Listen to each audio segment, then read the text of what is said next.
So about a month ago, I was asked to show my process and how I make specific visual edits and effects that I use in videos such as my unresolved video that I did. I'm just going to be going over how to use polygon and B-splines to pretty much shape yourself into a curve. And this is interesting because you can use this not only just for graphs, but you can also use it to do something like this, where you literally just string along specific pieces of your thoughts together. And you know, that's just one case that you can use this in. It doesn't have to just be that or limited to it. It's really, your imagination is your limit, and this is so versatile with literally anything that you want to do with it. In Davinci Resolve, you can see I have two layers. I have a fusion composition and I have the actual background image. The reason why I have this is, well, because I like to kind of have control over my background. Now with things like this, honestly, it's fine to drag it into the fusion composition so it's just one layer because it's also a still image. But the reason why I wanted that out here is because I feel like I have more control outside of the fusion composition, or like, you know, it's less work to actually get the specific look I want from my background when it's outside the composition. When you should put it in the composition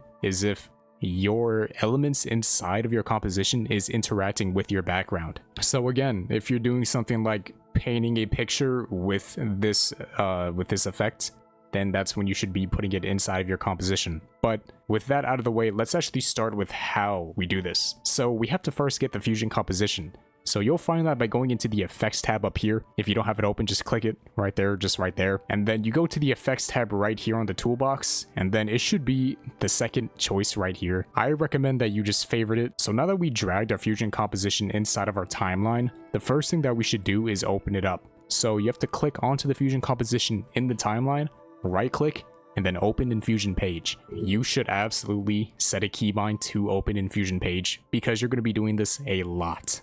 Right, it's not just limited to one thing. So let's say you do have your background outside of your fusion composition. I think I'm the only person that does this, but if you have it outside, you don't need to worry about the background right now, as you know, you would just boom, just like that, you would have your background. But inside of fusion composition, what you have to do is find your background that you want to use. For me, my still image is up here in my media pool. You could just go to your files, grab the background that you want, like I have this image right here, and then you just plug it in, and then boom, you have your background.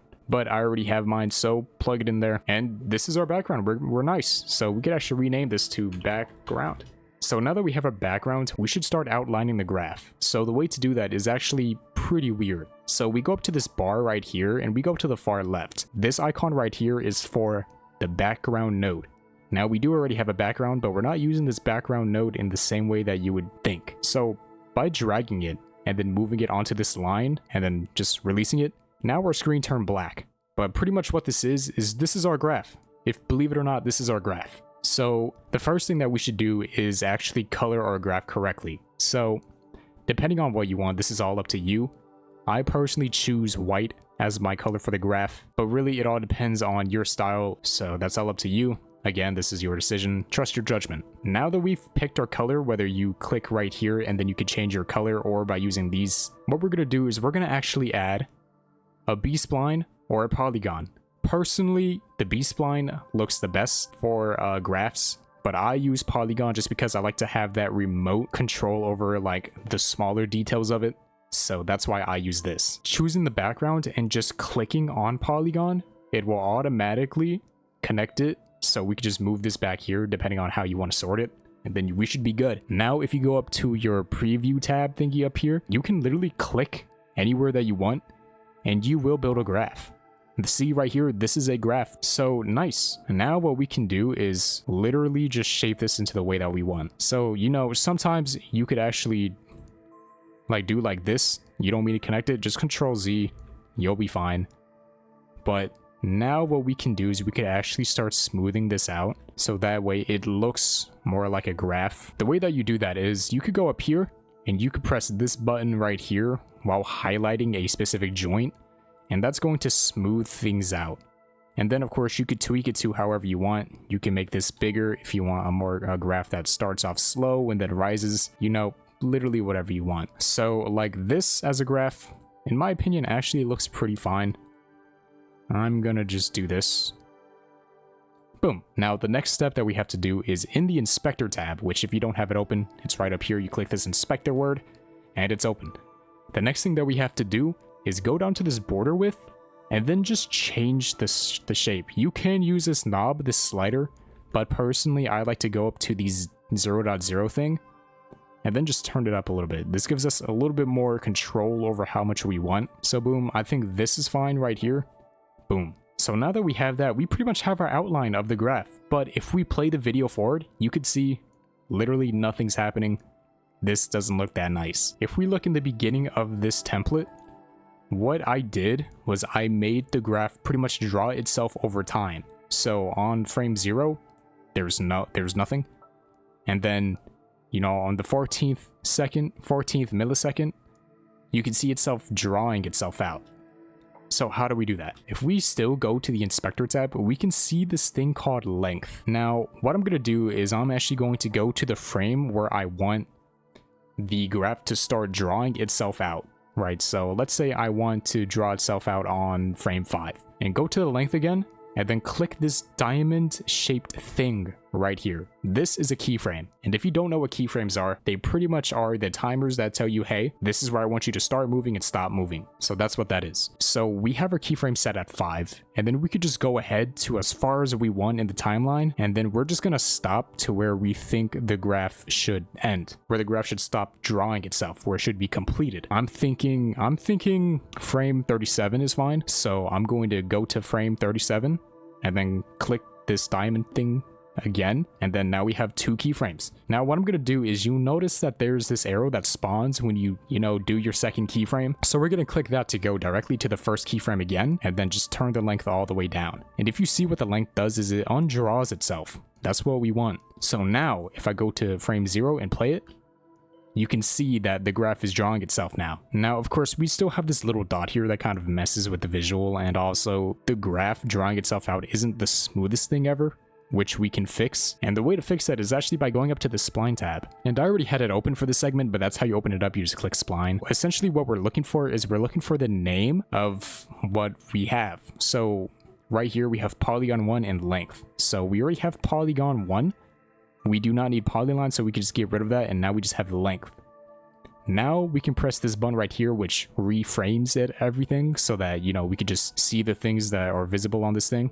I'm going to do Control A, and then I'm going to press F. F stands for flatten, and you can press S also for smooth. They both do different things. Flatten makes it completely 90 degrees, but still smooths it out. Smooth is, it keeps the angles of your keyframes, but also adds that smoothness that flatten does. So what I want this keyframe to do though is essentially I want it to start slow and then ramp up. So the way that I'm going to do that is by clicking the first keyframe down here in the spline, and then I'm going to drag this thing out.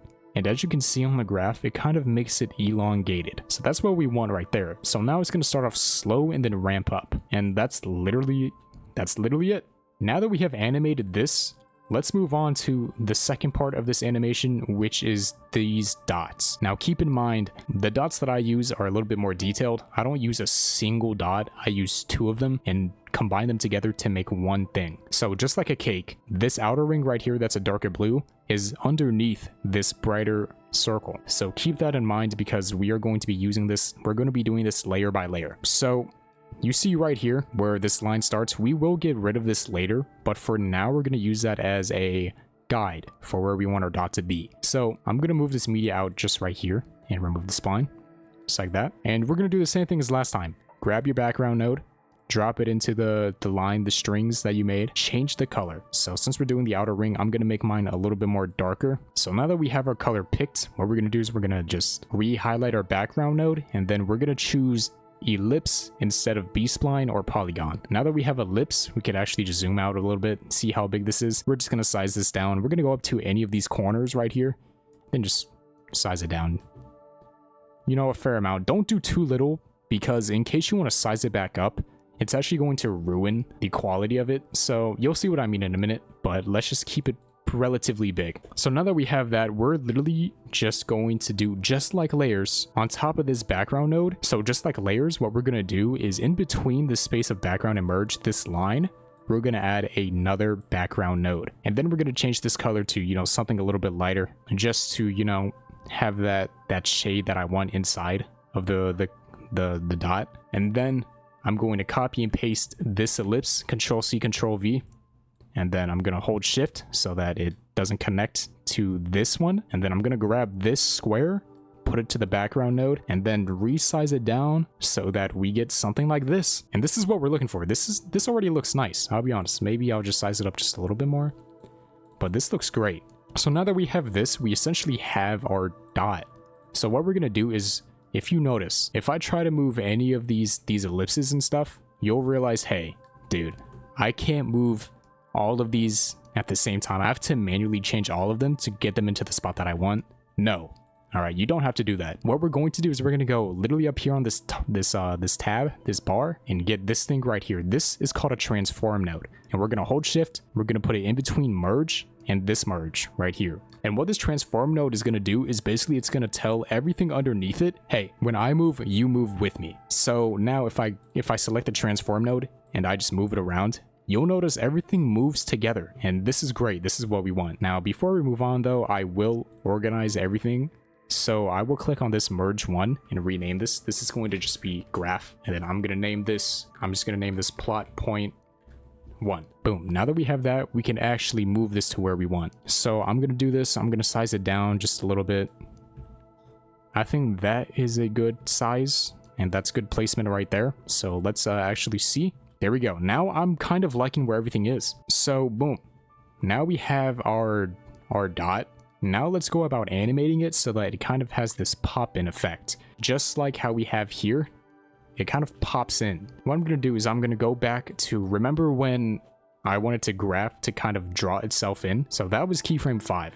I do remember that. So what I'm going to do is on keyframe 5, so in the transform node of this dot, I'm going to go to size and I'm just going to keyframe frame 5. So that way they're synced. And then I'm going to go ahead just a little bit by a few keyframes, like I would say 12 keyframes is fine. And then in the middle of those keyframes, like more towards this left keyframe right here, you can see right here, I'm going to do right here. I'm just going to size it up like that. So that way it kind of goes from here, increases in size, and then shrinks back down again. And then what I'm going to do on the first keyframe is just turn this all the way down. So that way it's, oh, whoops. So that way it's just completely invisible. So now if I play it, you can see how it kind of just like pops in. Now it's a little bit too fast for my liking, a little bit too big. So I'm actually just going to adjust these using the spline tab. You don't have to do this, but this is what I'm doing. I'm also going to just smooth it out just because I think it'll make it look way better. So boom, just like that. So now we have our dot that spawns and it looks pretty good. We're almost done. Now, the only thing that we're missing is this bar right here that kind of stretches into existence. And then it types out these words. So that was pretty simple to do. What we're going to do is we're going to go to a point where the dot is done kind of moving and bouncing around, which is just a personal taste for me. You could do it the moment it spawns too. Honestly, just it depends on how you want to time it. We're going to go pretty much do the exact same process that we have done before. Drag in our background node, change the color to whatever you want. For me, I'm just going to do red. And then instead of using the ellipse or the polygon or the B-spline, I'm going to use the rectangular node. And then I'm going to change the width and the height. I'm not going to change this center part right here. I'm not going to move it around yet. I'm just changing the width and the height right now to something like this. I think this right here is fine. So now, obviously, this is all up to your personal taste as well. You can change the corner radius. If you look down here, you could change the corner radius. And essentially what this does is if you turn this up, you can see the corners of this rectangle start to round. And if you crank it all the way up, you kind of get this cool little effect where it's like, you know, super soft. There's like literally no edges. And I'm going to personally use this because it's what I didn't do. So yeah, what we're going to do is we're also going to add a pop-in animation just the same way that we did. But instead of doing everything, what I'm going to do is I'm just going to focus on the width aspect of it. That's what's going to fade in. So considering that our thing pops in right there, our dot, I'm going to do it just a little bit after. I'm going to keyframe where I want it to start like stretching. And then I'm going to keyframe where I want it to stop stretching. So just like last time, I'm going to go back to the first keyframe. Once I did that second keyframe, turn the width all the way down. Now, boom, we have that. And of course, it isn't the smoothest thing yet. We can absolutely fix that though. The way that I'm going to do that is go to the middle of both keyframes. You can see right here and here, and in the spline graph right here. I'm going to add a keyframe. and then just, and then I'm gonna smooth that out just like that. Boom. Now I'm just gonna adjust a little bit of it. Like, this looks completely fine. Boom. You see how it does that? That's a cool little effect. And if you want to make this better, what we can do is, right as it's stretching out, what we can do is we could change the level. So keyframe it the same keyframe with the width. Go ahead 2, 3 keyframes, doesn't matter. Keyframe the level again, go back to the first keyframe and then set that to 0. And then it kind of fades in. As you can see, boom, just like that. Now what I'm going to do is I'm going to do, just like layers of a cake, I'm going to make the text go above this layer of the text box. So I'm going to go over here to this bar, grab this text node, and then I'm going to put it right in between the background node and the merge node. So shift, drag and drop, and then boom. Now we can type whatever we want in here. So I'm just going to say subscribe, y'all. And then I'm going to change the font. It's always important to change the font first because different fonts are different sizes. Like, this fits inside of this thing, but if I do something like Fredoka 1, it's outside.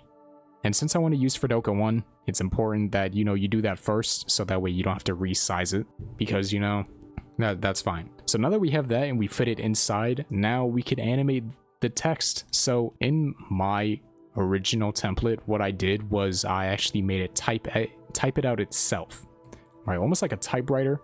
So boom. So we want to go to a spot where boom, just like that, it fits completely in there. And then we want to go down to right on, keyframe that, move ahead a little bit more, and then keyframe where you want it to end. And then we go back to the first keyframe, change this slider all the way down. And if you can see, what it did was it kind of erased the text.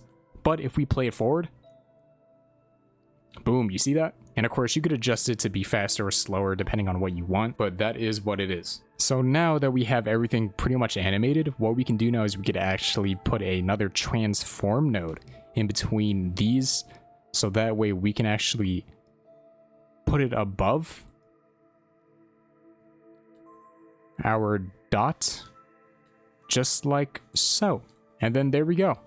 Now we have literally this, and it looks great. It looks perfect in my genuine opinion. Now, of course, we can duplicate all of these in case, you know, you wanted more plot points. So the way to do that, copy and paste these plot points. So I'm going to highlight all of these, copy, paste, and then go all the way forward, put it right here, so that way it connects.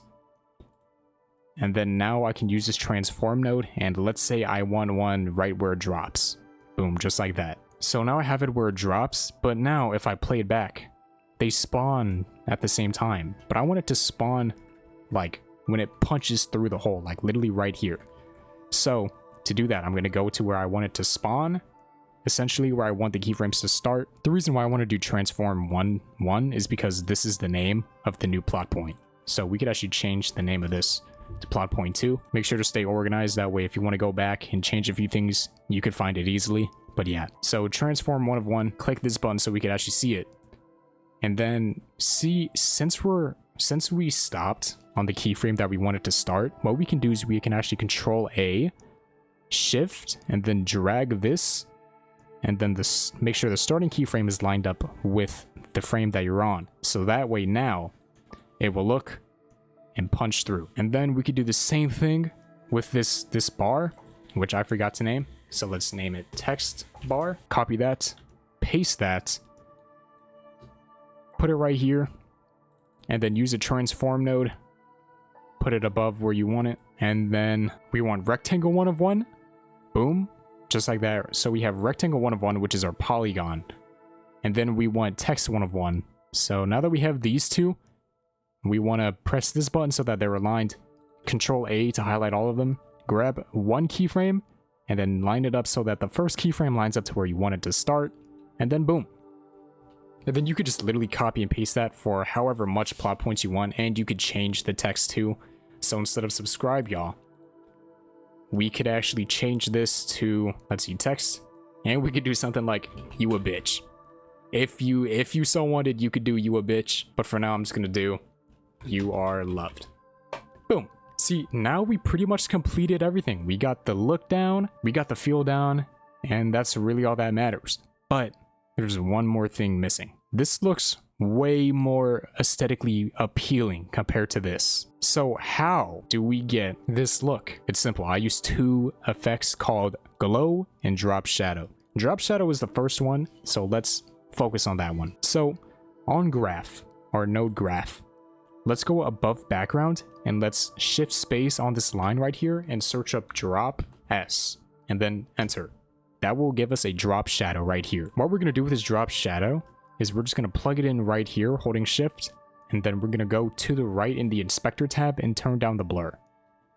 Now what you can see in this preview is you can see the actual shadow that it creates now. So we can adjust the drop distance and the angle and the blur and the strength of the shadow to give us the desired effect that we want. Personally, I like having mine pretty close to it so that way it doesn't look so far away, because if you have your drop distance far, it's like, whoa. Dude, like, this graph is so, it's like hovering over the background by a lot. So the lower drop distance you have, the more closer it looks to each other. And I just like that effect. So now that we have that, we could actually make it glow as well. So above drop shadow, let's add a glow. So shift space, glow, and then just move it in. And then this already looks nice, but you can increase the glow if you want to and decrease the glow size if you want it more compact. Personally, I'm just going to do like that. I think that looks completely fine to me. And then for the actual text bars, I also just like to do the same thing. So I'm just going to copy and paste these things and then just import them. We're going to keep the drop shadow here, but the glow is going to go before the text. Again, layers. I just want the text bar to be glowing, not the text. So underneath text and in between background and merge, gonna drop that there. So now we can change the glow size and the glow. And if you see, cool, this is a little bonus as well. You can create this effect with the opacity kind of being like see-through. In the same way that this is see-through, you can see like the little details from the background and stuff in this text bar. You can see it here too. So you can see the graph as well. So you can just adjust that to however you want. And then I'm just going to copy and paste this glow and this drop shadow to the other text bar in the exact same way. Boom. Whoops. Boom. And then what we can actually do with these text bars is I like to add a little bit more flair and spice to it. So I'm going to use another effect as well, just so that there's more motion to look at. So in the text bars, I'm going to go above the drop shadow and I'm just going to search up camera shake. Now, I like to use the second option over the first because I feel like it gives me more control. So I'm going to do that and then just add it into here. Now, the first thing I'm going to do is, since this is just the bar, this isn't the background. So with the background, you should have zoom to crop so it doesn't look ugly. But since this isn't the background, we could actually just turn that to 0 so we can put it back in its original place. And then we can turn down the motion scale and the speed scale. And what I like to do is also increase the rotation amplitude because I like when it's wobbly looking and not shake looking. So once you do that, you should have this effect just up here. And of course, you can change the speed if you want to and the motion if you don't want it to move as much. I think this is great. That's perfect. So I'm gonna just copy this, paste it into this other text bar. And of course, there's also another thing that you can add, this green bar that, you know, kind of shows the progress. If you want to do that, that one's also pretty simple. So in between plot point and graph, we're just going to move all of this just so I have more space to work with. You don't need to do that if you don't need to. And what I'm going to do is I'm just going to copy the graph and paste it. And then I'm going to go back to background. I'm just going to change this from white to green because, I mean, that's the colors that I chose as well. And then I'm going to go back to spline. And then again, I'm going to take note of the name graph1. We could change this to green graph, I guess, because I misspelled it. Let's find polygon 1_1. There it is right here. So let's get rid of the polyline because we don't need that. And then let's grab all of this and then just adjust it to where we want it to start. So I think I want it to start right here. Boom. So boom. One more thing. So during the first few frames, you could see these actual dots over here, and that's actually caused because of the line. Obviously, it gets blocked by this dot, but it's still there. Now, in order to fix that, what I'm going to do is I'm going to go to the last frame in which it is visible, And then with these graph nodes, I'm actually just going to go to these two polygons right here, and I'm just going to keyframe them right here. And then on the next keyframe where this ball is kind of floating in, I'm going to go to a few frames ahead of that, so that way when it's covered, it's going to keyframe those as well. And then now I'm going to go back to the first keyframe with a level where it's actually visible, and then I'm going to turn the level all the way down on both of them. So now they're both invisible, and then they slowly fade in with the ball, so that way it's just less jarring to look at.